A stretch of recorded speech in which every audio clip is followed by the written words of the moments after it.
सुख झाले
पावली विस्तार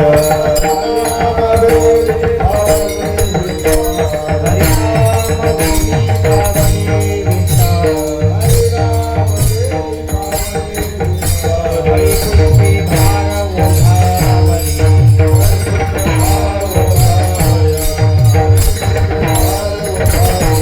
हरिनाम बेली पावली विस्तार हरिनाम बेली पावली विस्तार बेली पावली विस्तार हरिनाम बेली पावली विस्तार हरिपुष्पी भार ओढावली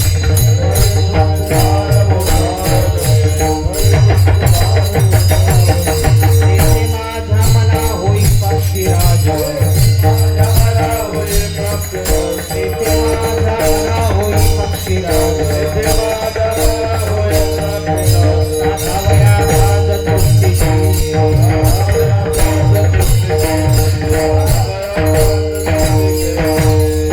या बिजे दाखविली होडी होळीच्या बिजे दाखविली होळी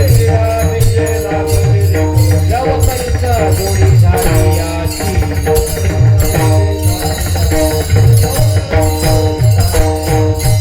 माझ्या मना होई पक्षीराज माझ्या मना होई पक्षीराज साधावया प्राज तृप्तीची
तृप्तेचे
हरिनाम वेली पावली विस्तार, हरिनाम वेली पावली विस्तार, फळी पुष्पी भार ओढावली, तेथे माझ्या मना होई पक्षीराज, साधावया काज तृप्तीची ये. मुळीची या बीजे दाखविली गोडी, मुळीची या बीजे दाखविली गोडी, लवकरीच जोडी झाली याची, तेथे माझ्या मना होई पक्षीराज, साधावया काज तृप्तीची ये. तुका म्हणे क्षणा क्षणा जातो काळ, तुका म्हणे क्षणा क्षणा जातो काळ, गोडी ते रसाळ अंतरेल, तेथे माझ्या मना होई पक्षीराज, साधावया काज तृप्तीची ये. विठ्ठला विठ्ठला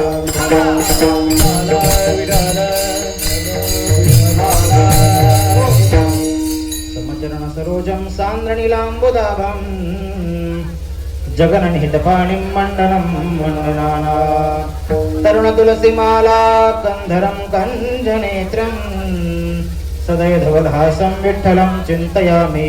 पाण्डुरङ्गा करो प्रथमं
करो प्रथमन मन दुसरे चरण संताचिया, त्यांच्या कृपादाने कथेचा विस्तारू, बाबाजी सद्गुरु दास तुका. ज्ञानेश ज्ञानमूर्तींच्या साक्षात प्रेम स्वरूपिणीं, नामदेवं च दयामूर्तिं नाथं वंदे पुनः पुनः. वैराग्यस्य महामूर्तिं श्री क्षेत्र देहु निवासिनं, तुकाराम महाराष्ट्र भक्तजनदृष्टकं, सेवे लागी सेवक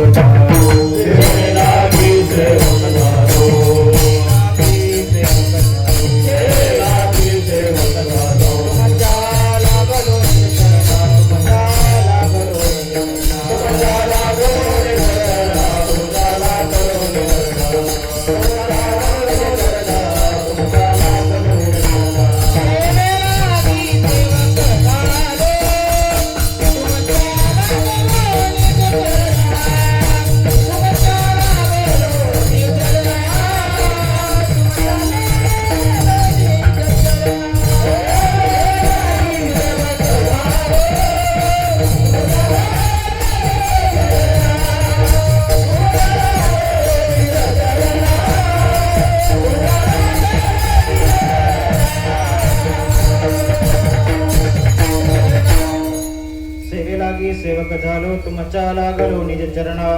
अहो स्वामी तुकया देवा यावरी न करावा अभेर. ज्ञानेश ज्ञानमूर्तींच साक्षात प्रेम स्वरूपिणी, नामदेवं च दयामूर्तिं नाथं वंदे पुनः पुनः. वैराग्यस्य महामूर्तिं श्री क्षेत्र देहु निवासिनं, तुकाराम महाराष्ट्र भक्तराय दुष्टकरम्. अलंकापुरी रम्य सिंहासनस्थं पदाम्बोज तेजस्फुरदिक् प्रदेशम्. विधिन्द्रादिदेवै सदा स्तूयमानं, समाधिस्थमूर्तिं भजे ज्ञानदेवम्. ओम नमो ज्ञानेश्वरा करुणाकरा दया. तुमचा अनुग्रह लाधलो पावन झालो चराचरी.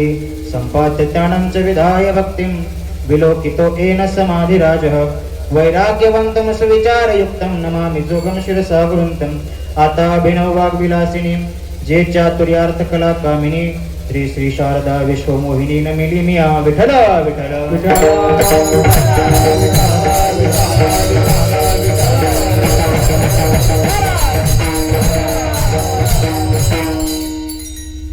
वचन ऐका कमळापती, माझी रंकाची विनंती कर जोडितो कथे काळी आपण असावे जवळी. हरिनाम वेली पावली विस्तार, हरिनाम वेली पावली विस्तार, फळी पुष्पी भार ओल्हावली, तेथे माझ्या मना होई पक्षीराज, साधावया काज तृप्तीची.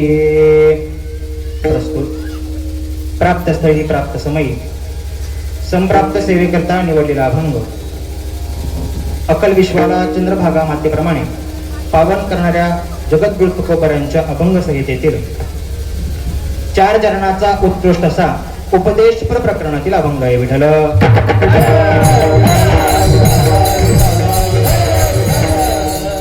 या अभंगाच्या माध्यमातून जगद्गुरु तुकोबराय मनाला उपदेश करतात. तुकोबराय म्हणतात, मना तेथे माझ्या मना होई पक्षीराज, कोठे हरिनाम वेली पावली विस्तार, फळी पुष्पी भार ओल्हावली. ज्या ठिकाणी हरिनामाची वेल विस्ताराला पावली आहे त्या ठिकाणी माझ्या मना तू पक्षीराज होऊन त्या फळाचा आस्वाद घे आणि आपली तृप्ती प्राप्त करून घे. पुढील चरणात महाराज म्हणतात, मुळीच्या बीजे दाखविली गोडी, लवकरीच जोडी झाली याची. म्हणा तू आता विलंब करू नकोस. ही बीज ही फळ अतिशय मुळापासून बी गोड आहे, त्यामुळं लवकरीच जोडी झाली याची लवकर जोडी कर. अंतिम चरणात महाराज म्हणतात, तुका म्हणे क्षणा क्षणा जातो काळ, गोडी ते रसाळ अंतरेल. तुकोबराय म्हणतात, आता क्षणाचाही विलंब जर केला, क्षणाक्षणाला काळ जात आहे, त्यामुळं विलंब जर केलास तर त्या गोडीचा तुला अंतराळ भोगावा लागेल. म्हणून तू आता वेगळी गोडी करू नकोस, लवकरात लवकर पक्षीराज होऊन त्या हरिनामाच्या वेलीचं सेवन कर. विठ्ठल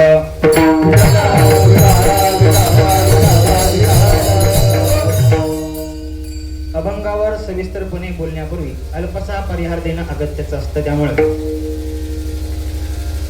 आज कर्तुम अकर्तुम अन्यथा कर्तुम भगवान परमात्म्याच्या कृपेनं दयेनं ज्ञानोबरायांच्या आदी करून संतांच्या, जगद्गुरु तुकोबराय एकनाथ महाराज आदी करून सर्व संतांच्या, पूजनीय महंत गुरुवर्य प्राप्तस्मरणीय बाबांच्या आशीर्वादानं, विद्यमान महंत स्वामी बाबांच्या आशीर्वादानं, गुरुवर्य स्वामीजींच्या मार्गदर्शनानं, कुशल नियोजनानं चालू असलेला हा अखंड हरिनाम मधुकरी सप्ताह, या सप्ताहाचा आजचा 4था दिवस, त्या 4थ्या दिवसाची कीर्तन रूपी सेवा माझ्या वाटेला आलेली आहे.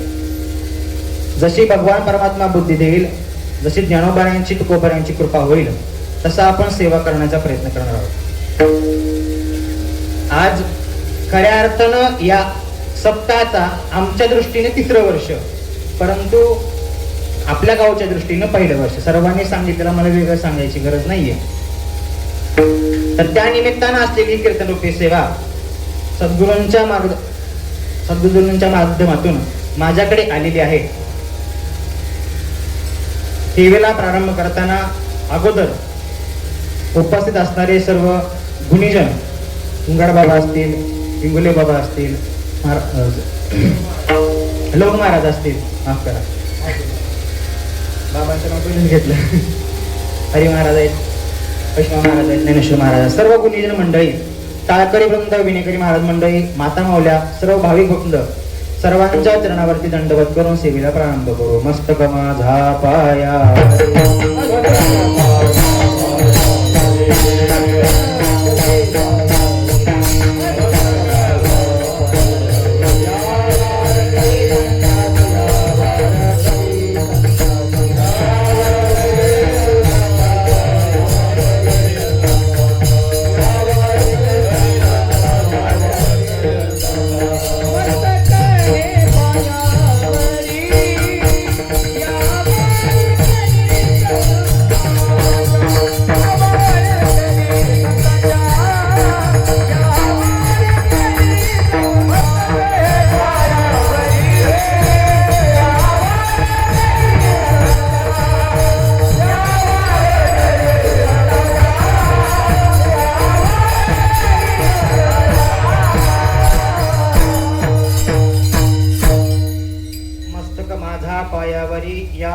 करी संताची जगद्गुरु तुकोबराय या भंगाच्या माध्यमातून आपल्या मनाला उपदेश करतायत. तुकोबराय उपदेश करतायत. सर्वप्रथम पाहिलं झालं तर उपदेश म्हणजे काय, तर व्याकरणाच्या दृष्टीने पाहता येईल. उपदेश आद्योच्चारणम, आद्योच्चारणम उपदेश, आद्यानाम उच्चारणम उपदेश. म्हणजे मोठ्याने जे काही सांगितलंय त्याला काय म्हणायचं, उपदेश म्हणायचं. मग मोठ्याने काही सांगितलं तरी उपदेश म्हणायचं का, नाही. एखाद्या आजोबांनी आपल्या नातवाला सांगितलं, पप्प्या जा रे दुकानात 10 रुपयाची पुडी घेऊन या, उपदेश आहे का, नाही. त्याला उपदेश म्हणता येणार नाही, म्हणता येणार. मग कशाला उपदेश म्हणायचं. न्यायशास्त्रकार सांगतात अज्ञात ज्ञापकत्वे सती सप्रयोजनवत्वम उपदेश. जे आपल्याला माहित नाहीये ते सांगणं, त्याबरोबर त्यात काहीतरी प्रयोजन असणं, फळ असणार, याला म्हणतात उपदेश. विठ्ठल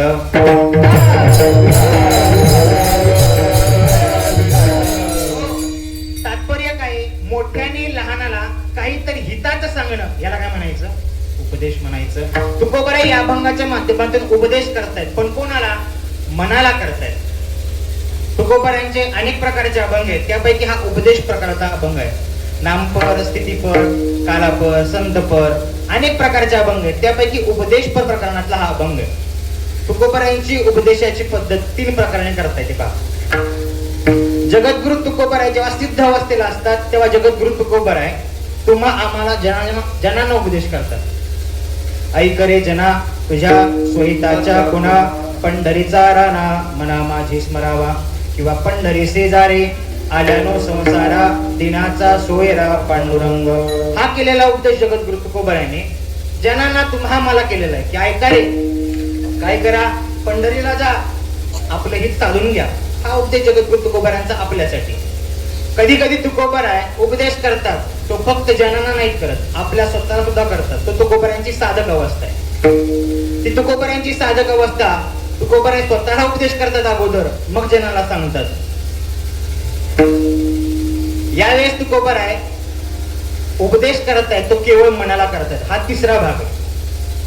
कधी कधी तुकोबराय म्हणतात पा, मना ऐक नको नको मना गुंतून काळा आला जवळी ग्रासावया, असा उपदेश तुकोबरायांचा मनाला उपदेश आहे. आणि आजच्या अभंगातही तुकोबराय उपदेश करतायत, तो आपल्या मनाला करतायत. काय म्हणतात तुकोबराय, हे मना एक कर, हरिनाम विधीचं सेवन कर. हो, मनाला उपदेश करायची गरज का. पहिलं कारण आहे, मनाला उपदेश का करावा. याचं कारण असे, परमार्थ करत असताना, भगवंताची साधना करत असताना परमार्थामध्ये मनाची नितांत आवश्यकता आहे. जर मन सहाय्य नसेल तर परमार्थ यशस्वी होऊ शकत नाही. कबीरजींचा एक दोहा आहे पहा, चित्त मिले तो सब मिले, नाही तो फुकट संग. जर आपल्याला चित्ताची सहायता असेल, चित्ताचं सहायता सोबत असेल चित्ताची, तर आपला परमार्थ यशस्वी होऊ शकतो. नाही तो फुकट संग, नाही तर संघ फुकट आहे. मग संघातून काय घ्यायचं, तो संघ देवाचा असो, तो संघ ग्रंथाचा असो, नवे नवे तो संघ संतांचा देखील असो, तो संघ फुकट आहे. विठ्ठल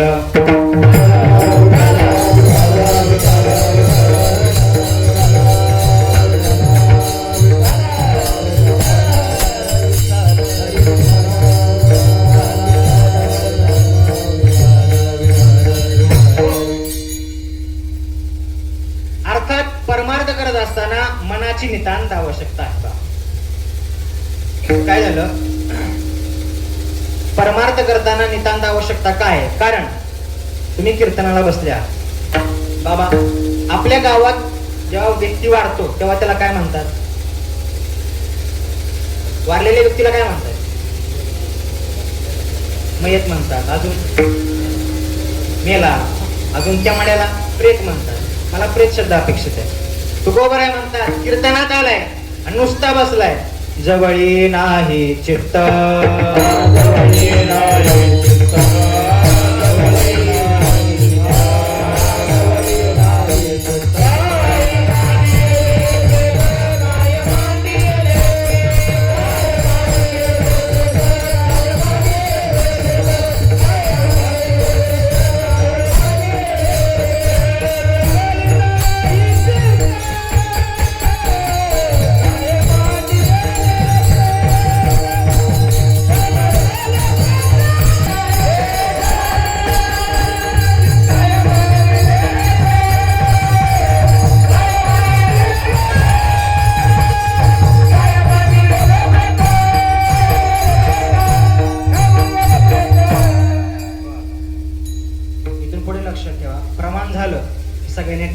त्यांच्यासाठी. वा, जेवण नंतर थोडं उशीर झालं आपलं जेवण आज, तरी पण टाळ्या जोरात वाजवा एकदा परत. वा, जवळी नाही चित्त काय मांडी गेले प्रेत. कीर्तनाला आलाय आणि घरचं चिंतन करताय, उपयोग काही नाही, नुसतं प्रेम. कारण परमार्थामध्ये मन आवश्यक आहे. परमात्मा हा देखील पहा, वरचं पाहत नाही. आपण शरीराने कसे आहोत हे परमात्मा पाहत नाही, परमात्मा आतलं पाहतो. अंतरीची घेतो गोडी पाहाची, अंतरीची घेतो गोडी पाहे गोडी भावाची. देव डोळा देव डोळा,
अंतरीची घेतो गोडी पाहे जोडी भावाची. तुका मने चित्त करारे निर्मळ,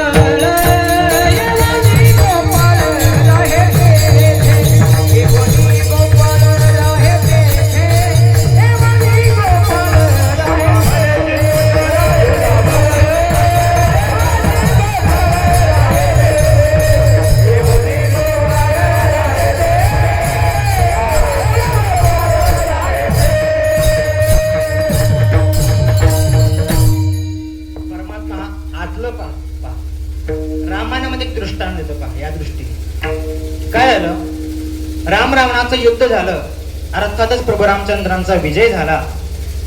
त्याच निमित्तानं आपण उद्या गुढी उभी करणार आहोत. शेवटला बोलेनच थोडंफार. राम रावणाचं युद्ध झालं, अर्थातच प्रभू रामचंद्रांचा विजय झाला. त्यावेळेस प्रभूच्या जवळ लखनजी येतात आणि प्रभूंना म्हणतात, दादा आपण विजयी झालो. वाटलं नव्हतं आपण विजयी होऊ, पण विजयी झालो. दादा एक लक्षात येत आहे का, आपण जे युद्ध केलंय ते कोणत्या शस्त्र संपन्न योद्ध्याद्वारे नाही केलं. वानरा हाती लंका हे वविले म्हणे तुका, किंवा या वानराने आपल्याला सहायता केली, कोणत्या फळाच्या अपेक्षेने नाही केली. काहीतरी आम्हाला भेटावं, काहीतरी मोबदला मिळावा या दृष्टीने नाही केली.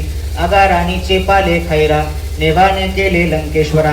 रानाचा पाला खाऊन आपल्याला त्यांनी सहायता केली. मला असं वाटतंय की आपण यांना काहीतरी श्रम परिहारासाठी, यांच्या मनोरंजनासाठी यांना अयोध्येला नेलं पाहिजे, यांच्या विश्रांतीसाठी आपण त्यांना अयोध्येला नेलं पाहिजे. प्रभू म्हणतात ठीक आहे. तर सर्वांना सांगितलं. वानर अयोध्येला आले. अयोध्येत आल्यानंतर मग काय, न देखील ते मिळे भोग सुखाचे सोहळे, सर्व काही भोग प्राप्त झाले. काही दिवस वानरांना करमलं, पण महिना 2 महिन्यानंतर वानरांना करमेना झालं. किष्किंधीची आठवण यायला लागली. हे भगवंतांनी हेरलं. आता भगवंतांना कसं म्हणायचं म्हणून कोणी म्हणत नाही. भगवंतांनीच जे वानरामध्ये प्रमुख आहे ते नळले जांबवंत सुग्रीव हनुमंत यांना बोलवून घेतलं आणि सुग्रीवाला भगवान म्हणतात, मी काय म्हणतो सुग्रीवा, तुम्ही आता बरेच दिवस झाले अयोध्येत राहताय, तुम्ही आता किष्किंधीला गेलं तरी चालेल, त्यांना पण तेच पाहिजे होतं. पडत्या फळ्याच्या आदल्या पाहिली आणि लगेच पिशव्या भरा घेतल्या. आता होत्या का नाही मला माहित नाही, पण घेतल्या बाबा. ते निघाले. ही गोष्ट लखनजींच्या कानावरती गेली की भगवंतांनी त्यांना जायला सांगितले. लखनजी धावत पळतच देवाजवळ आले आणि देवाला म्हणतात, दादा तुम्हाला काही व्यवहार करतो? ज्यांनी आपल्याला इतकी सहायता केली, ज्यांनी आपल्याला एवढं सहाय्य केलं, ज्यांच्या माध्यमातून आपण युद्ध जिंकलं, त्यांना तुम्ही जा म्हणता. भगवान म्हणतात, लखन तुला जो व्यवहार करतो तो मला कळत नाही का? मलाही कळतो, मग तुम्ही त्यांना जा का म्हटले? लखन, आता भगवंताचं उत्तर फार मार्मिक आहे पहा. भगवान म्हणतात, लखन ते आहेत अयोध्येमध्ये पण चिंतन करतायत किष्किंधेचं. आपल्या चिंतनासाठी शब्द बदलतो. लखन ते आहेत देवाजवळ पण चिंतन करतायत संसाराचं. मग लखन, देवाजवळ राहून संसाराचं चिंतन करण्यापेक्षा संसारात जाऊन देवात चिंतन केलेलं काही वाईट आहे. म्हणून मी त्यांना जा म्हटलं.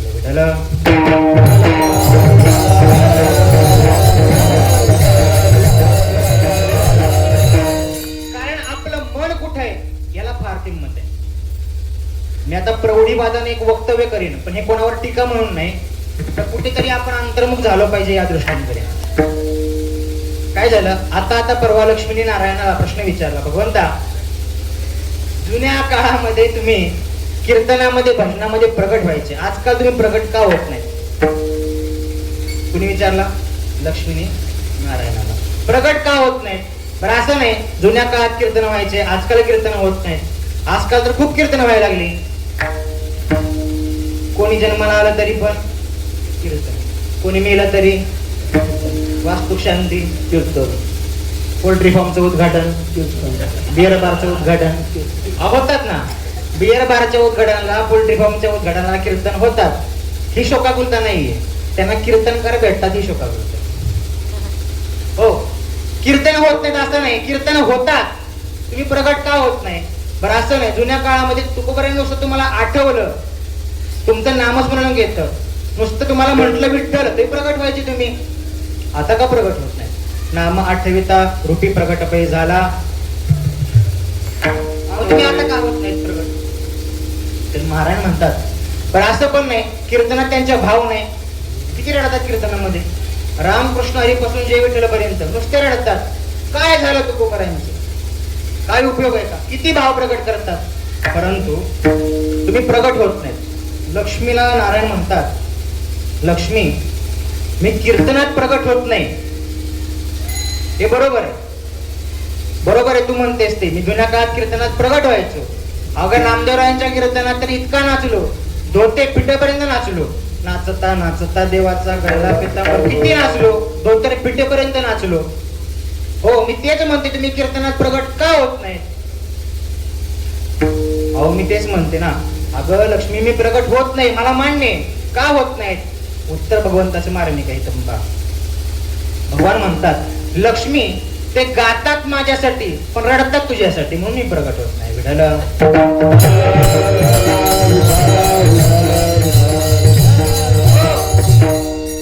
तुम्ही आमच्याकडे बघून नुसते हसू नका, तुम्ही पण त्यातलेच आहेत. गुरुवार संपले का मागचे? झालेत ना मार्गशीर्ष गुरुवार? हो. याचा अर्थ काय? परमार्थामध्ये मनाची नितांत आवश्यकता आहे. बा आपल्याला आवश्यकता समजली मनाची काय, मन का आवश्यक आहे परमार्थामध्ये. पण आपल्याला मन माहिती आहे का? पहिला मुद्दा असा आहे, मन म्हणजे काय? आता मन तर समजलं पाहिजे. गीतेने मनाला 6वं इंद्रिय म्हणलं बा. मन षष्ठानी इंद्रियानी प्रकृतीस्थानी करशती म्हणलंय ना. त्या गीतेने मनाला 6वं इंद्रिय म्हटलं. ओंकार तर जागा आहे ना. मी म्हणतो ती जागा फक्त दाखवायची, अवयवाची जागा दाखवायची. हात कुठे, कान, हृदय कुठे, किडनी दाखव, फक्त काढून नाही. कुठे किडनी, मन कुठे नाही दाखवतंय, तिथे मन नसते. मानवबराय म्हणतात, वाया मन हे नाव एरवे कल्पनाची सावयव. मनाला उगाच काहीतरी वाया असं मन म्हटलेलं आहे, त्याची कल्पनाच करावी लागते. कारण काही वस्तू अनुमानाने सिद्ध कराव्या लागतात. जसं वारा, वारा आहे की नाही, आहे. रुख डोल तू देखावा की वारा वाजा तू मानावा. झाडाची पानं हलतात याचा अर्थ काय? वारा. आपण अजून जिवंत आहोत याचा अर्थ काय? वारा आहे ना. श्वास कसं घेणार आहे? नाही घेऊ शकत. वारा आहे. थंडी वाजते की नाही? आहे की नाही? किती वाजते? फक्त कशा भारी वाजते? इथं पकवाज पण भारी आहे, वाजवणारा पण भारी आहे महाराज. भेटायला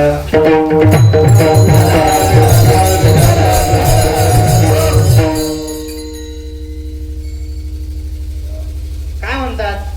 वारा आहे, थंडी आहे. दिसते का? वारा दिसतो का? थंडी दिसते? मन पण दिसत नाही. वाया मन हे नाव एरवी कल्पनाची सावयव. मग अनुमान मांडावं लागतं. मग अनुमान मांडायचं म्हटलं की मग तर्क आणावं लागतं.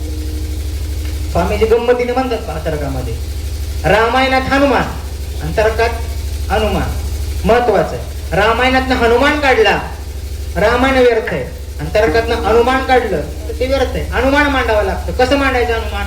पहा, त्या वेदांत परिभाषेमध्ये त्याचं गोड चिंतन आले. सविस्तर मी करणार नाही, थोडं सांगू आपल्या चिंतनापुरतं. त्यांनी काय केलं? एक अनुमान मांडलं. मन हा सावयव. मन काय आहे? सावयव आहे.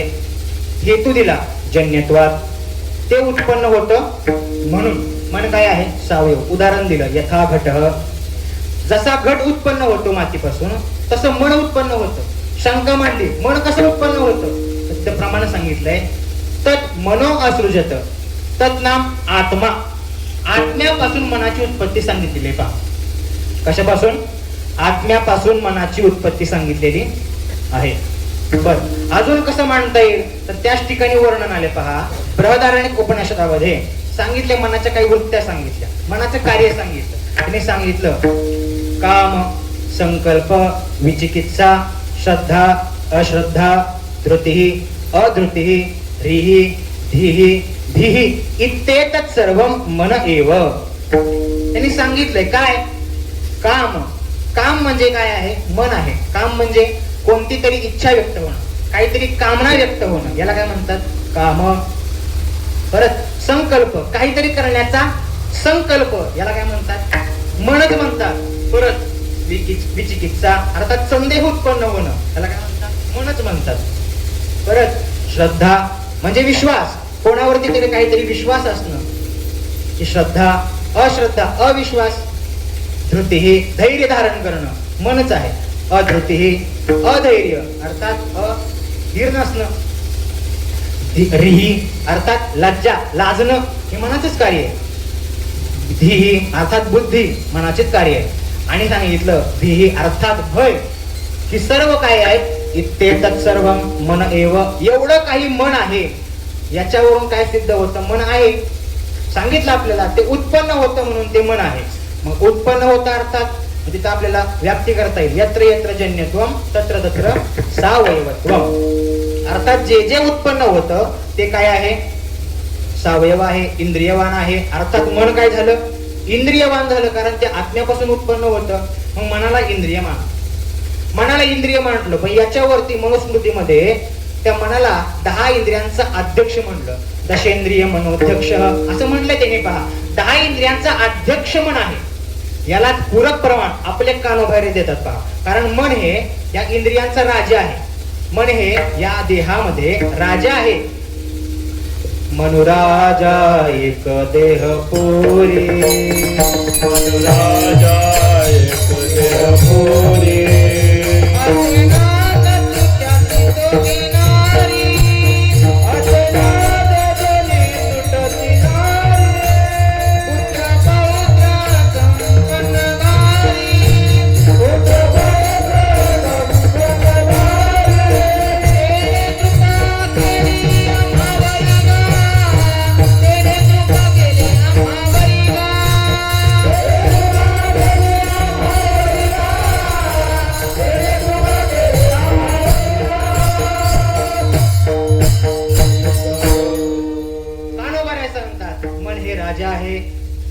राजा एक देहपुरी. या देहपुरामध्ये मन हे काय आहे? राजा आहे. त्याला आता राजा म्हटलं की एका बायको बघणारच नाही, 2 बायका आहेत त्याला. मनाच्या 2 बायका, एक प्रवृत्ती एक निवृत्ती. कोणती कोणती? प्रवृत्ती, निवृत्ती. म्हणू राजा एक देहपुरी, त्या असो नांदती त्याशी दोघी नारी. त्याला 2 बायका. पण कसं आहे माहितीये का, जसं आपण लहानपणापासून एक गोष्ट ऐकत आलोय. आटपाट नावाचं नगर होतं, त्या नगराचा एक राजा होता, त्या राजाला 2 बायका होत्या, एक आवडती होती एक नावडती होती. तसंच या मनाचं आहे, मनालाही 2 बायका आहेत, त्यातही एक आवडती आहे एक नावडती आहे. मनाला कोण आवडतं? मनाला प्रवृत्ती आवडते, मनाला निवृत्ती आवडत नाही. मन हे अडकायला पाहत, मुक्त व्हायला पाहत नाही. वेदे न करिता प्रेरणा, सहज विषयावरी वासना. मनाची सहज विषयाकडे वासना असते. विषय कसा आपल्याला प्राप्त होईल हे मनाला चांगलं आवडतं. परंतु या मनाचे एक चांगलं आहे काय, हे मन मोक्षाला देखील कारण आहे. इथं सांगते ना पहा, मनेव मनुष्यानां कारणं बंध मोक्षयोः. अर्थात मन बंधाला देखील कारण आहे आणि मोक्षाला देखील कारण आहे. अर्थात मनापासून मुक्तीही होते आणि मनापासून बद्धताही होते. अर्थात मन बंधनाला कारण आहे. मनाची प्रवृत्ती साहजिकपणे त्या विषयाकडे आहे. पण कसं आहे माहितीये का, अनेक अवगुण असते, एखादा गुण जरी असला तर त्या अवगुणावरती पाणी टाकलं जातं. मी तुम्हाला 2 प्रमाणात सांगेन पहा. काय करावे ती पत्तीच लक्षणे, नाक नाही त्याने वाया गेली. एखादी स्त्री आहे, रूपवान आहे, गोरी आहे, काळे डोळे आहेत, मोठे केस आहेत, परंतु नाकावच मशिनी पाहिजे आहे. काय उपयोग आहे का? काहीच उपयोग नाही. काय करावी ती 32 लक्षणे, नाक नाही त्याने वाया गेले. अर्थात अनेक सर्व काही गुण आहेत, परंतु एकच अवगुण आहे. काय होतं? सगळं वाया जातं. याच्या उलट 72 खोडी परी देवमणी कंठी. घोडा पाहिलाय, कंठामध्ये देवमणी असणारा एक विशिष्ट घोडा आहे. त्यात अनेक खोड्या असतात, 72 खोड्या असतात, पण एकच चांगला गुण आहे, कंठात देवमणी आहे. काही काय असेच घोडे असतात पहा, चांगले अवगुणी असतात, पण एखादा गुण चांगला असतो असतात बाकी. विठ्ठला विठ्ठला.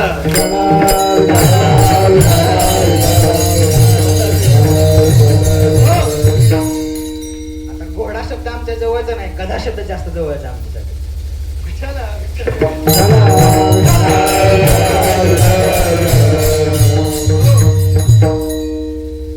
काय करावी 32 लक्ष नाके नाही त्याने वाया गेली. आणि याच्या उलट 72 खोडी परी देव म्हणे कंठी. असे काही लोक असतात. मनाचाही एकच आहे. ज्ञानोबा सांगतात, या मनाचे एक निके देखील गोडीची आठाया सोके. हे मन कसं आहे, त्याला एखाद्या विषयाची गोडी लागली ती त्या ठिकाणी सोपत, मला तिथं अडकून राहतं. मग ते कशाचंही असो, कोणत्याही विषयाची गोडी त्याला लागली तर त्याच ठिकाणी ते रमून राहत. या मनाला मग संतांनी प्रयत्न केला की चांगल्या विषयाला लावलं पाहिजे, काहीतरी चांगल्यात घडवलं पाहिजे. अनेक साधू संतांनी प्रयत्न केला महाराज. ज्ञानोबरायांनी प्रयत्न केला मन वळवण्याचा. ज्ञानोबरायांनी त्या मनाला भ्रमराची उपमा देऊन सांगितलं, हे मना तू भ्रमर हो, परंतु तुझे सगळे अवगुण सांडून त्या भगवान परमात्म्याच्या सेवेमध्ये ये.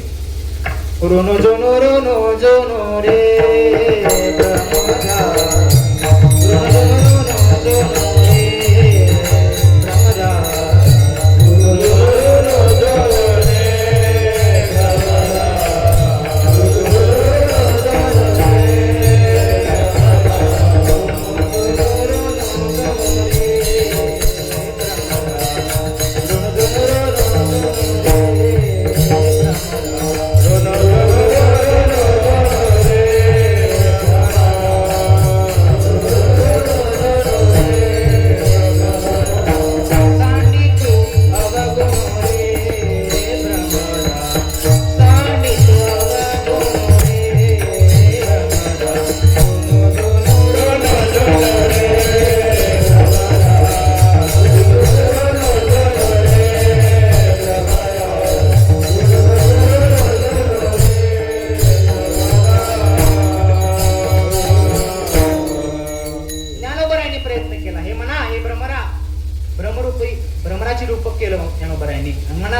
हे म्हणा सांडी तू अवगुणू रे भ्रमरा, तुझे अवगुण सांड आणि एक काय कर, या भगवान परमात्म्याच्या चरणावरती लाग.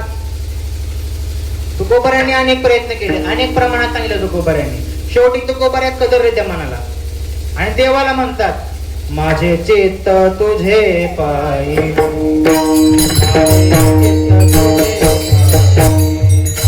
माझे चित्त तुझे पायी, माझे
त्यांचं कौतुक करत. माझे चित्त तुझे पायी राहे ऐसे करी काही धरोनिया पाही भवहा तारी दातारा. तुकोबरात देवाला म्हणतात, देवा आमचं मन ऐकत नाही, तू तरी प्रयत्न कर, तुझ्या चरणावरती लाव आमचं मन. करी ऐसे काही भवहा तारी धरोनिया पाही, आमच्या हाताला धरून हा भवसागर पार करून देवा, तुझ्या चरणावरती आमचं मन लाव. तरी मन ऐकत नाही. तुकोबरायांना काही पर्यायच राहिला नाही. आता मग तुकोबरायांनी एक लास्ट शेवटचा पर्याय, अंतिम पर्याय एक नियोजला. आता तुकोबऱ्या म्हणतात, काही ते त्याला आमिष दिलं पाहिजे. लहान पोराला पहा, दुकानात म्हणले जातं का दुकानात ते, पण त्याला म्हटलं उरलेले कशी तुलाच ठेव, लगेच दुकानात जाईल. येता येता एखादी पेप्सी घेऊन ये, लगेच दुकानात जाईल ते. परंतु असं जाणार नाही. तसंच तुकोबराने त्या मनाला आता एक आमिष दिलं आणि तुकोबराय त्या मनाला म्हणू लागले की मना आता काय कर. अभंगाचं द्वितीय चरण. तेथे माझ्या मना होय पक्षीराज, हो तेथे माझ्या मना होय पक्षीराज, तेथे माझ्या मना होय पक्षीराज, माझ्या मना होय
तेथे माझ्या मना.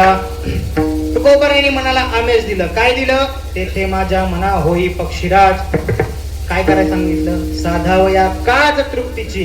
मनात तुला तृप्ती हवी असेल ना तर काय कर, एक काम कर, तेथे माझ्या मना होई पक्षीराज. काम सांगितलं पक्षीराज होण्याचं आणि आमिष काय दिलं? साधावया काज तृप्तीची. तुला तृप्ती करून घ्यायची असेल, तृप्तीचा ढेकर घ्यायचा असेल तर काय कर, तेथे माझ्या मना होई पक्षीराज. तेथे म्हणजे कोठे, याचं चिंतन आपल्याला करायचंय. तुकोबराय म्हणतात पक्षीराज हो. पक्षीराज हो का म्हटलं असेल? कारण मन पक्षीराजाप्रमाणे अर्थात गरुडाप्रमाणे बलवान आहे. गरुडाची ताकद सांगत असताना त्या कल्याण मासिकामध्ये एक कथा येते. काय झालं, गरुडाला भूक लागली. मग गरुड हा आकाशात विचरण करत असताना त्याला एक सर्प दिसला. त्यांनी गरुडाने 100 योजनाचा एक सर्प पकडला खाण्यासाठी. त्याची भूक बारकी नाही महाराज. त्याने 100 योजनाचा एक सर्प पकडला आणि खाण्यासाठी एका फांदीवर जाऊन बसला. त्याच्या ओझ्याने ती फांदी तुटायला लागली. ज्यावेळेस ती फांदी तुटायला लागली तेव्हा त्याचं लक्ष गेलं की त्याच फांदीला 88,000 सहस्त्रमुनी तप करत होते उलटे टांगून. आता त्याला समजलं जर आता ही फांदी तुटली, यांचं तप तुटलं तर आपण याच ठिकाणी राहू. त्याला समजलं. त्याने काय केलं, पायात पकडलेला सर्प आहेच, पण ती तुटत आलेली फांदी चोचीत पकडली आणि जोपर्यंत त्या 88 सहस्त्र ऋषींचं मुनींचं तप होत नाही तोपर्यंत आकाशात स्थिर राहिला. इतकी ताकद गरुडाची. मग असा गरुड, त्याला ताकदीचा अभिमान झाला. आता ताकद इतकी नाहीये, म्हणजे इतकी ताकद प्रचंड आहे की कोणावरही मात करू शकतो. इंद्रचंद्राधिकांना त्यांनी हरवून टाकलं.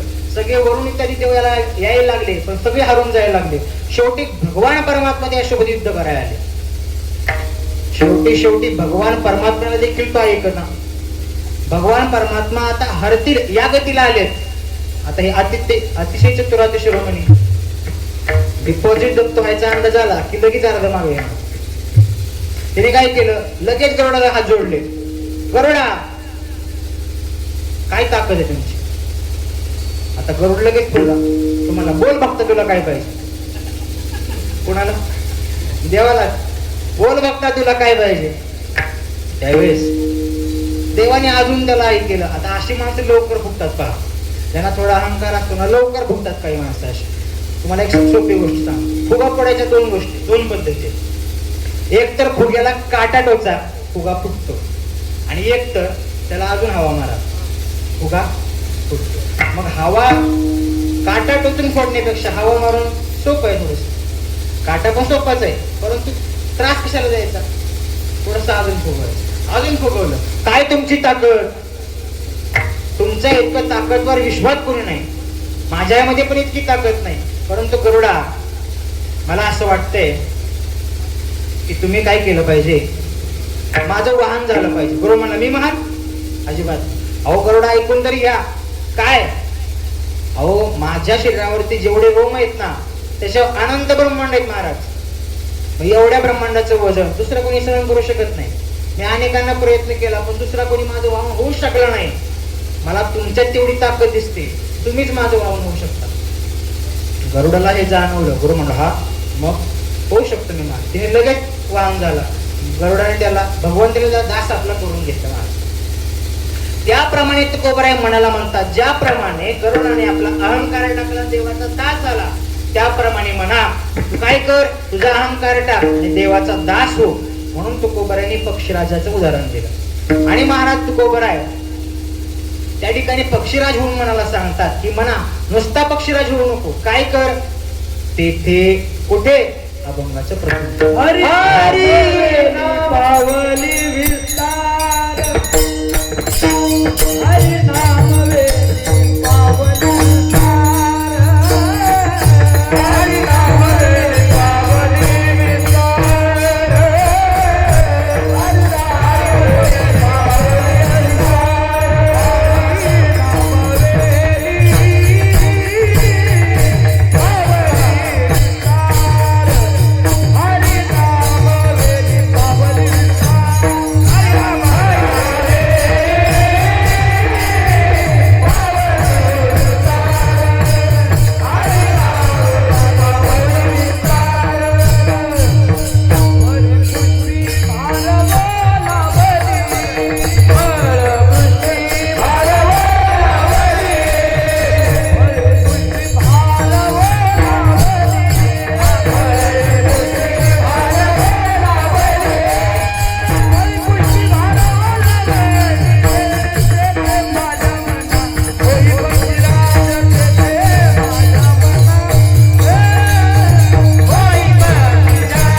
हरिनाम वेली म्हणा, काय कर, त्या ठिकाणी पक्षीराज हो. कुठे?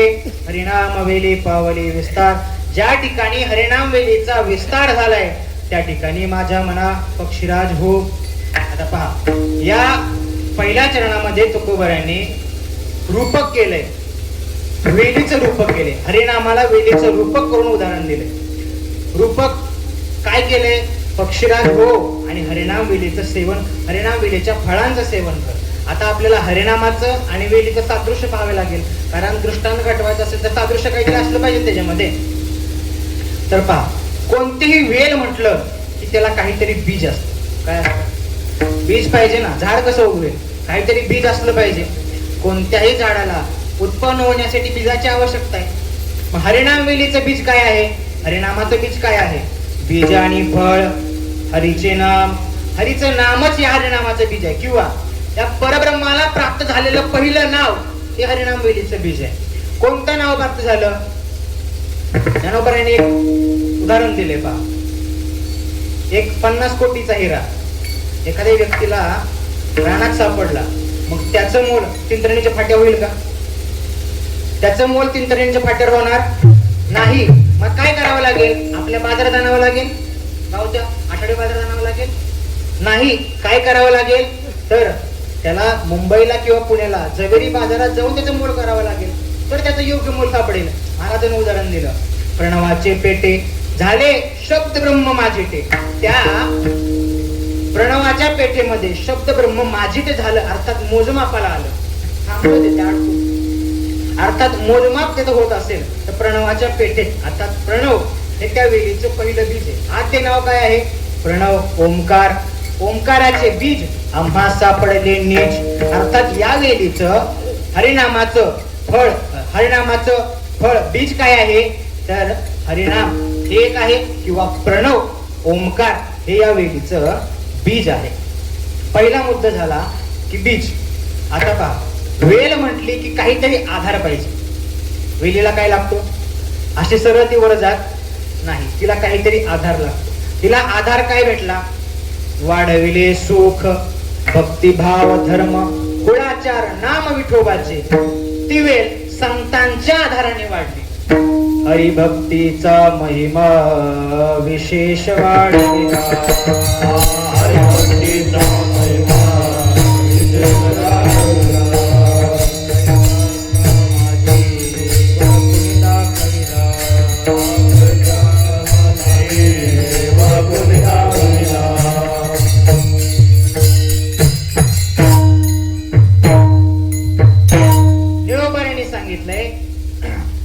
हरिभक्तीचा महिमा विशेष वाढविला. हरिभक्तीचा महिमा तुकोबरायांनी विशेष वाढविला. अर्थात संतांनी हिचा विस्तार केला. हिचा आधार कोण झाले? संत झाले. किती विस्तार झाला? किती विस्तार झाला? ज्ञानोबरायांनी सांगितले पहा. इवलेसे रूप लाविले द्वारी, त्याचा वेलू गेला गगनावरी. अर्थात ही वेळ गगनापर्यंत गेली, गगनाला व्याप्त झाली. त्या गोप्य गीतामध्ये पण सांगितलं पहा. तव कथामृतम तप्त जीवनम कविभिरीडितम कल्मषापहम श्रवण मंगलम श्रीमद आततम. आपल्याला थांबायचं. या वेलीचा विस्तार किती झाला? आततम. त्रिभुवन व्याप्त ही वेल झाली. अर्थात पाताळात शेषही हरिनाम घेतो आणि कैलासात शिवही हरिनाम घेतो. इतकी ही वेल विस्ताराला पावली आहे. त्या वेलीचा इतका विस्तार झाला. बर, हरिनाम वेलीचा विस्तार झाला आम्हाला समजलं. महाराज म्हणतात हरिनाम वेली पावली विस्तार, तिचा विस्तार झाला. पण या वेलीची फळं तरी नक्की काय आहेत? तुम्ही म्हणता ना, फळी पुष्पी भार ओल्हावली. फळं तरी कोणते? हरिपाठ पाहून घ्या, सर्व फळच फळ सांगितले. तया नराला धले वैकुंठ जोडले, हरिनाम वेलीचं फळ आहे. सकळ हिगडले तीर्थाटन, या वेलीची फळ आहे. अशी किती फळं सांगायची? सर्व हरिपाठ या वेलीचं फळ सांगता येईल आपल्याला महाराज. इतकी फळं, इतकी फळं, इतकी फळं. बर, फळारी नुसती नाही, फली पुष्पी भार ओल्हावली. हरिनाम वेलीची फळं सोपी आहेत, ती फुलात वेढलेली आहेत. अनेक साधनं आहेत आपल्याला भक्ती करण्याची. योग मार्ग आहे, ज्ञान मार्ग आहे, कर्म मार्ग पैकी आहे. परंतु भक्ती पंथ बहु सोपा आहे. कर्म मार्गाने विचार केला गेला तर कर्माचं देखील फळ सांगता येईल. कर्माची फळं कमी गोड आहेत का महाराज? स्वर्गीचा आलोच ऐके, समुद्रा पलीकडेला देखे, मनोरथ ओळखे मुंगीचे. योग साधना केल्यानंतर योग सिद्धी प्राप्त झाल्यानंतर समुद्राच्या पलीकडचं पाहता येतं, मुंगीच्या मनातलं ओळखता येतं, समुद्रा पाण्यावरती आसन लावता येतं. गोड सांगितले महाराजांनी त्या ठिकाणी. एवढी सिद्धी प्राप्त होते. परंतु ही फळ सोपी आहे, दिसायला सोपी आहे, अवघड आहेत. कारण ती यम नियम आसन प्राणायाम प्रत्याहार ध्यान धारणा समाधी या अष्टांग योगाच्या काट्याने वेढलेली आहेत. पहा, काही फळं गोड असतात परंतु काट्यामध्ये असतात.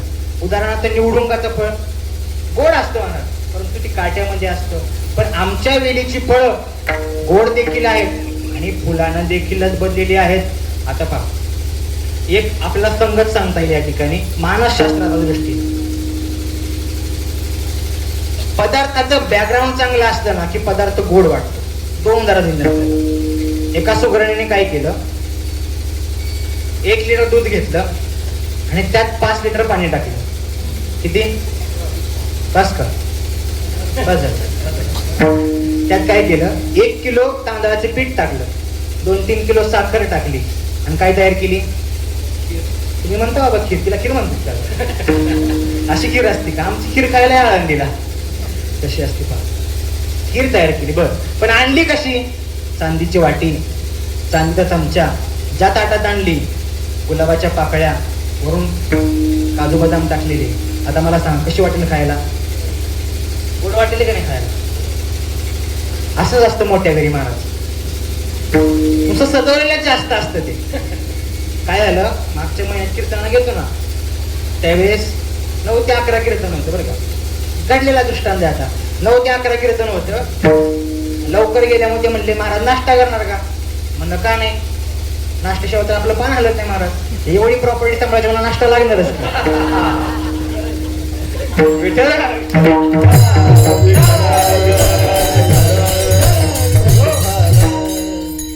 नाश्ता पाहिजे. म्हणजे काय करू महाराज नाश्त्याला? काही करा. म्हणजे मनोहारा करू का? मनोहारा. आता मला वाटलं काय असेल हा मनोहारा, कसा असेल हा मनोहारा? मला ते वाटलं ना, म्हणजे करा. म्हणजे कसा असतो पण हा मनोहारा? म्हणजे काय नाही, मला तेल मीठ अगदी एकदम बरोबर असते, एकदम भारी लागतो खायला. करा.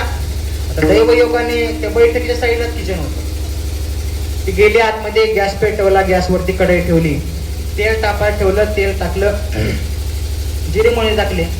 तर अशी वाजली, आवाज यायला लागला मला अजून उत्सुकता वाढली. काय असेल ना मनोहरा, कसा असेल ना मनोहरा?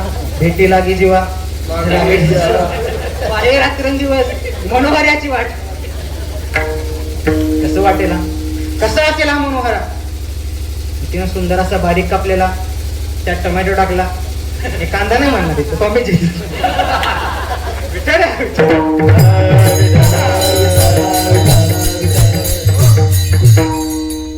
बघता बघता तो मनोहरा तयार झाला. तिनं प्लेट मध्ये भराय घेतला. आतून आवाज येत होता, पण आणला कसा? त्या खिसलेलं खोबरं, चिरलेली कोथिंबीर, तळलेले शेंगदाणे आणला असा. आता पुढे आल्यानंतर मला वाटलं, माझ्या हातात दिला. माझं मन असं हातून करत होतं, योगी या दुर्लभ तो मी देखील साजनी. हो, मनोहरा आहे तो, देव नाही. मनोहरा पाहिला. आता मला राहू नका. मी काय केलं, चमचा टाकला आणि एक तोंडात घास घेतला. तेव्हा मला समजलं काय होतं ते. अहो, शेळ्याचे पाहिजे तुकडे होते ते, भाकरीचे काय होते, तुकडे होते. पहा, पदार्थ कसा आहे, निकृष्ट आहे, परंतु सजवला की काय होतं, आकर्षण निर्माण होतं, त्याची आवड निर्माण होते. याला एक सुंदर शब्द आपल्या जवळच आळंदीमध्ये पहा. इथं महाराजांसोबत एका दिंडीला गेलतो, तिथंच म्हणजे महाराज नाश्ता करणार का? करणार. काय आहे नाश्त्याला? पस्तावा. काय म्हणतात तुकड्याला? पस्तावा. करणाऱ्यालाही पस्तावा, खाणाऱ्यालाही पस्तावा. विचार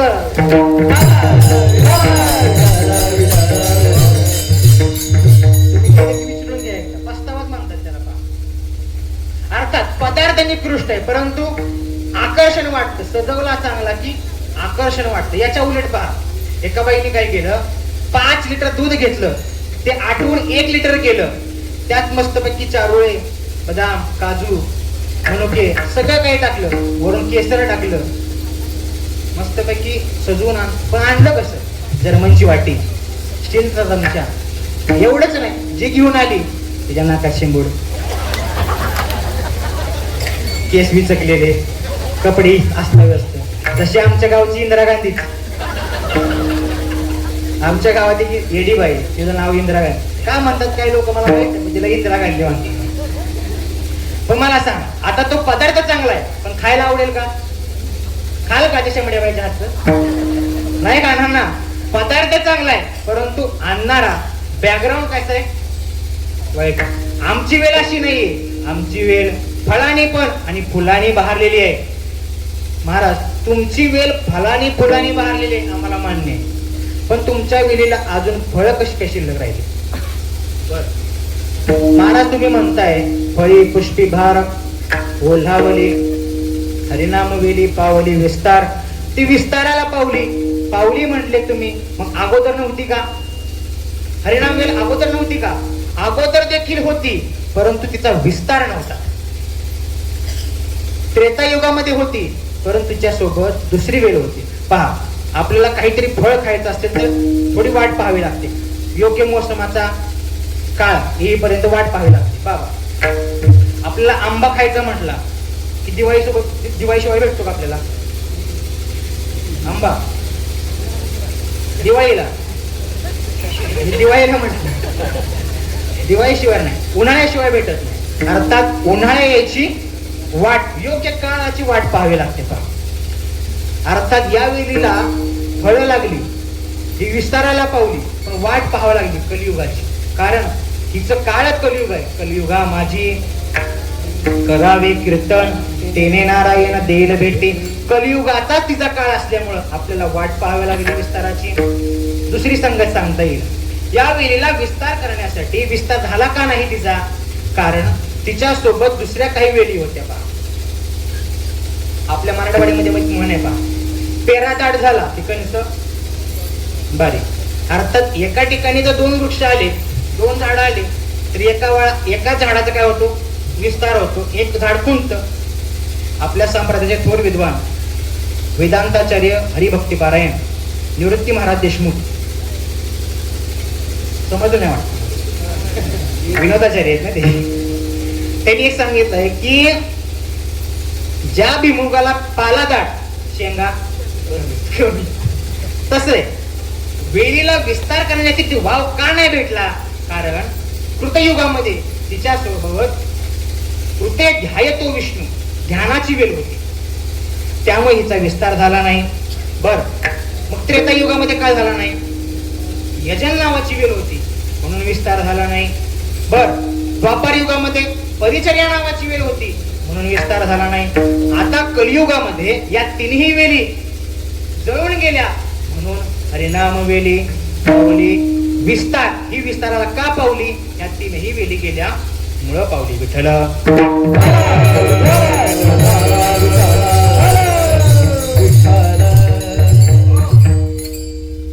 हरिनाम वेली पावली विस्तार. महाराज, आम्हाला समजलं तुमच्या वेलीला फुलं जास्त आहेत, फुलातच बनलेली आहे, फळाने वेढलेली आहे. आता वेल्हावली म्हणतोय आपण, फळी पुष्पी भार वेल्हावली. वेल्हावली म्हटलेलं आहे. आता या वेल्हावलीचा एक मला अर्थ करायचा. आता एक बघितलं आपण मगाशी कर्मयोगाच्या दृष्टीने. ज्ञान मार्गाला देखील पहा, ज्ञानमार्गाची देखील फळं कशी आहेत? गोड आहेत महाराज. मृत्यू उल्लंघन, मोक्ष प्राप्ती, कधी फळं गोड आहेत का? किती गोड फळ आहेत, परंतु ती कशी आहेत? कबीरजींचा एक दोहा पहा, बडा हुआ तो क्या हुआ, लंबा पेड़ खजूर, बैठने को छाव नाही, फल लगे अति दूर. खजूराचं झाड पाहिले तुम्ही? खजुराचं झाड, नारळाचं पाहिले? तसंच असतं, लांब असं उंच असतं, त्याला वर फळं लागतात, जी सावली पडत नाही. ज्यांनी लावलंय त्याला फळे लवकर खायला भेटत नाही आणि सावली भेटत नाही. तसंच ज्ञानाचं आहे. ज्याने या जन्मी अथवा पूर्वजन्मी निष्काम कर्मयोगाने आपल्या मनातील मन विक्षेपाती दोष घालवले आणि साधन चतुष्टय संपन्न होऊन सद्गुरूंच्या पुढे श्रवणात तत्पर आहे, तो ज्ञानाचा अधिकारी. किती फळ कठीण आहे, परंतु आमच्या वेळीची फळं सोपी आहेत म्हणून ती किती वेळ लावली? इतकी वेळ लावली, इतकी खाली आली, इतकी खाली आली की आमच्या लहान अशा उपमन्यूने देखील त्याची फळं टाकली. आणि उपमन्यू एक बाळ धाकुटे न देखे न चलवे, जना चालते वाटे असं आपल्याला पाहता येते. त्या लहानशा असणाऱ्या उपमन्यूने त्याची फळं चाकली. किंवा चोखोबराय म्हणतात पहा, तुम्ही कशाही प्रकारचे असा या आणि त्या वेलीची फळं कहा. खटनट यावे, वृक्ष होऊन या जावे, पिटी भावे, चोखा मेळा हो, टाळी वाजवावी, गुढी उभी राहावी, वाटली ठेवावी पंढरीची पा. चोखोबराने सांगितलं तुम्ही कसे असा पण या वेलीची तुम्हाला फळं प्राप्त होतील, तुम्हाला हे सेवन करता येईल. याचा अर्थ काय? ही वेल वेल्हावली, इतकी वेल्हावली की सगळ्यांना तिचा आस्वाद घेता येतो, इतकी वेल्हावली. बर महाराज तुमची वेल वेल्हावली, इतकी फळं आहेत तिला, खाऊ शकतो, परंतु इतकी फळं इतके दिवस टिकली कशी काय, राहिली कशी काय? जर गोड फळं असतील मला सांगा, एखादा गोड मोठा आंबा असेल त्याला आंबे राहतात कशी? आपण आंबे ठेवतच नाही, त्याला कैऱ्यात पडून खातो आपण, पहिल्यापासून ठेवतच नाही आपण. याचा अर्थ तुमची फळं कडू असावी. एक जुन्या दृष्टांत देतात पहा, जुने कीर्तनकार. एक म्हाताऱ्या माणसाला एक सद्ग्रहस्थ वाटेने घेऊन चालला होता. जाता जाता तू बाबाला म्हणता, बाबा अहो पहा ना किती गोड फळ आहेत, किती डांगर किती पडलेले आहेत, सगळे इथं वेलीला किती डांगर लागलेले आहेत. ते म्हातारा म्हणतो, बाळा गबस, कडू आहेत ते. कसं काय बाबा? अरे ज्या ती रस्त्याच्या कडेला वेल आहे आणि त्याला डांगर शिल्लक आहे, याचा अर्थ काय? कडू असले पाहिजेत ते. पण आमची वेल कडू नाहीये, कारण तिची मूळता बिजत गोड असल्यामुळं ती कडू नाहीये. किती चरणाभंगात मळीची बीजे दावी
झोपले वाटत.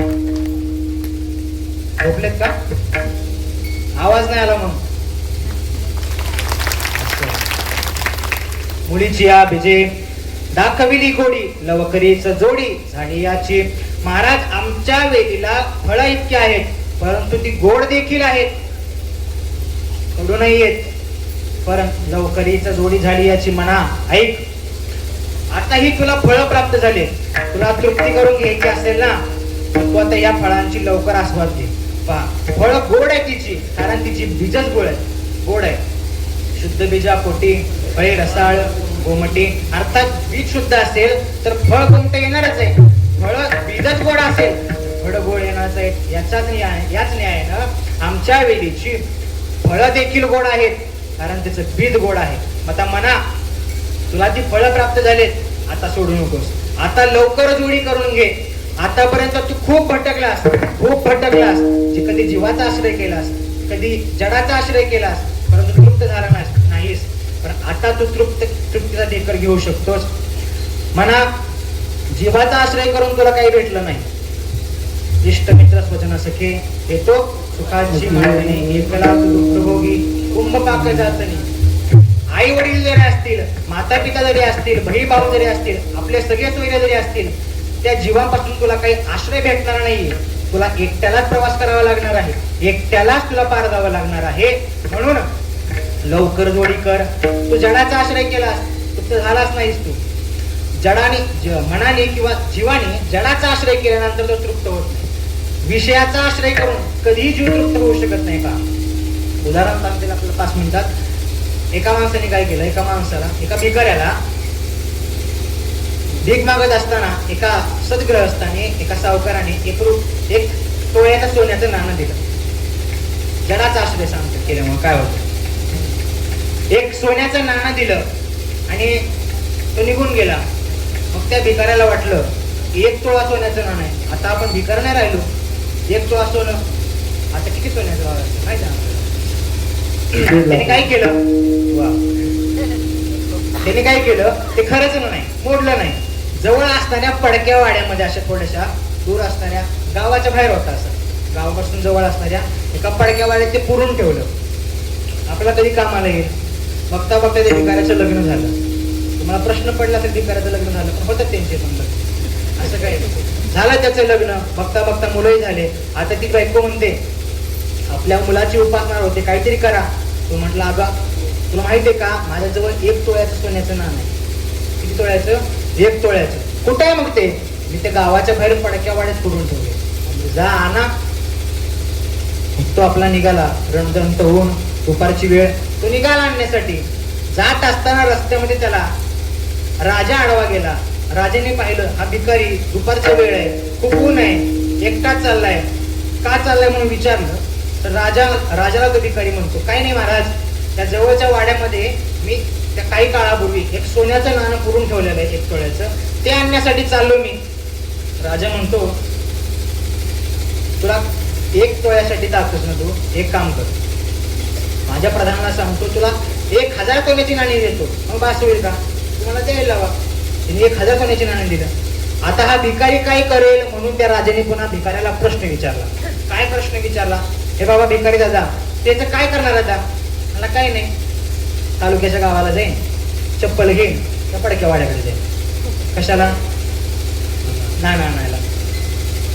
अरे तुला कमी वाटतं का? अजून 9000 सोन्याची नाणी घे. दिली तेवढी नाणी. आता परत विचारलं, आता काय करशील?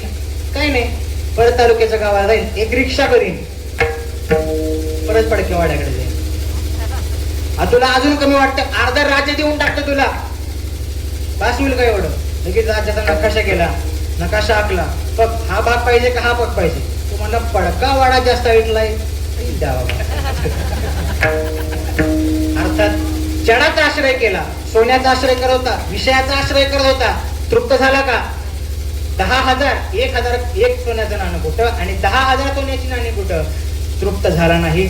म्हणा तू जडाचा आश्रय केलास, जीवाचा आश्रय केलास, तृप्त झाला नाहीस, पण म्हणा आता भगवंताचा आश्रय कर, तुला तृप्तीचा ढेकर प्राप्त होईल, तुला तृप्ती प्राप्त होईल. म्हणून आता तू क्षणाचाही विलंब करू नकोस, कारण काय चाललेलं आहे भगवंत तू बऱ्या अंतिम चरणात सांगतो.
तेथे माझ्या मना होई पक्षीराज, साधावया काज तृप्तीच्या. म्हणा किंवा तू आश्रय केलास, आता काय कर, क्षणाचाही विलंब करू नकोस. क्षणाला काळ जात आहे, आयुष्य जात आहे पहा. काळ तसे महा विहिताचा गौरव हा ध्यान राहा श्रीहरीच्या. आयुष्य जात आहे, 100 वर्ष गेली तुझ्या, तुला 100 वर्ष आयुष्य आहे ना, 50 वर्ष झोपे जातात, त्यात पुन्हा काही खेळण्यामध्ये जातात, काही रोगात जातात, पुन्हा म्हातारपण आहेत, तुझ्यापाशी राहिलं काय? आता क्षणाचाही विलंब करू नकोस, क्षणही दवडू नकोस, क्षणाचाही विलंब न करता आयुष्य जातो काळ सावधान, याप्रमाणे तू सावध हो आणि काय कर, तेथे माझ्या मना होई पक्षीराज. साधावया काज तृप्तीची, तृप्त साधन प्राप्त करायचं असेल तर भगवंताचा आश्रय कर, भगवान नामचिंतन रूपी फळाचं सेवन कर, याप्रमाणे तुझी तृप्ती होईल. असा सरळ सरळ अभंगाचा आपण अर्थ करण्याचा प्रयत्न केला. विठोबा